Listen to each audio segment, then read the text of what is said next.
এখানে এই লোকটি দেয়ালে মোটরসাইকেল বানায় আর সঙ্গে সঙ্গে মোটরসাইকেলটি তো সত্যি হয়ে যায়। আরে এই মোটরসাইকেলটা তো আমি দেয়ালে আঁকতেছিলাম, তাহলে এটা সত্যি হলো কিভাবে? আরে ভাই তুই মোটরসাইকেলটি কোথায় পেলি? আরে ভাই কোথাও পাইনি, আমি তো এটা টাকা দিয়ে কিনেছি। আরে আমায় দেখে কি তোর পাগল মনে হয়? তোর পকেটে তো 1 টাকাও নাই, তাহলে তুই মোটরসাইকেল কিনলি কিভাবে? আরে ভাই এটা অদ্ভুত এক কাহিনী, আমি দেয়ালে আঁকতে এটা মোটরসাইকেল সত্যি সত্যি হয়ে গেল। আরে ভাই মিথ্যা বলিস কেন? মিথ্যা বললে কিন্তু তোকে পুলিশকে ধরিয়ে দেবো। আরে ভাই এখনই দেখাচ্ছি, তাহলে তো তুমি বিশ্বাস করবা। এটা বলে দেয়ালে মোবাইল আঁকতে তো সেটাও সত্যি হয়ে যায়। আরে ভাই এটা তো দেখি সত্যি একটা মোবাইল। হ্যাঁ ভাই আমি এই চক দিয়ে যেটাই আঁকাই সেটাই সত্যি হয়ে যায়। আচ্ছা এই চকটি তুই কোথায় পাইছিস? আচ্ছা ঠিক আছে ভাইজান, আমি এখনই সবকিছু বলতেছি। তারপর কি হলো এটি দেখার আগে দুটি ছবির মধ্যে আল্লাহকে ভালোবেসে থাকলে ভিডিওটি লাইক দিয়ে চ্যানেলটি সাবস্ক্রাইব করে দিন।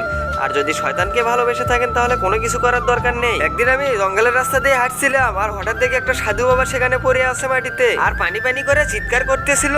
আর তখন আমি সাধু বাবাকে পানি খাওয়াইছিলাম।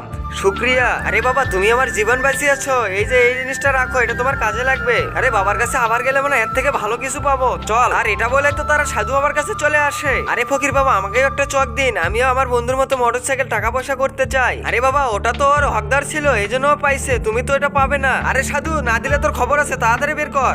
আরে বেটা এটা কিন্তু তোমরা ঠিক করলে না, আর তোমাদের আগেই বলেছিলাম এত লোভ করা ভালো না। এটা বলতে তো সবকিছু গায়েব হয়ে যায়।